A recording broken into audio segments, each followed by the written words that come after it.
Samantala, nakaabang na sa airport ang mga kaanak ng mga namatay sa hostage crisis sa Algeria at mga opisyal ng OWA para salubungin ang labi ng 4 sa mga nasawi.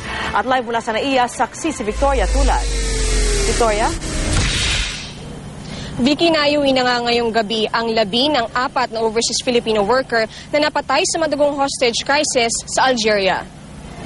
Pasado alas 10 ngayong gabi nang lumapag ang Qatar Airways Flight QR644. Lulan ang labi ng 4 sa 8 Pilipinong nasawi sa madugong hostage crisis sa isang gas plant sa Algeria. Sinalubong ang mga labi ng mga opisyal ng Manila Integrated Airport Services Corporation, mga kinatawa ng mga kumpanyang pinagtrabahuhan ng mga nasawi at ng Overseas Workers Welfare Administration o OWA.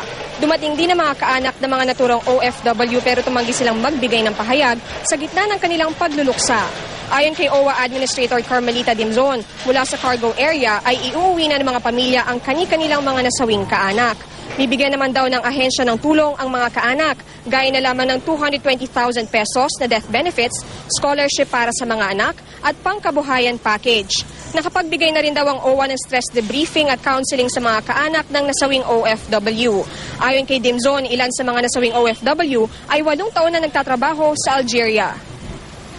Yung mga pamilya, mahirap na tanggapin nila, no? Yung balita na kasama yung kanilang mga asawa sa mga namatay.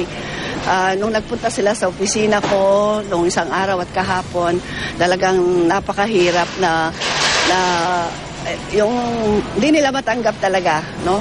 Na ang lakas-lakas daw ng asawa at yung dalawa sa kanila naka-schedule lang umuwi, hindi nakauwi dahil nasama doon sa mga namatay. Kaya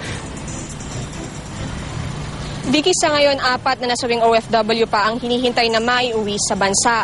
Ayon sa OWA, isinasaayos pa ang kanilang repatriation. At live mula rito sa Parañaque, ako si Victoria Tulad, ang inyong saksi.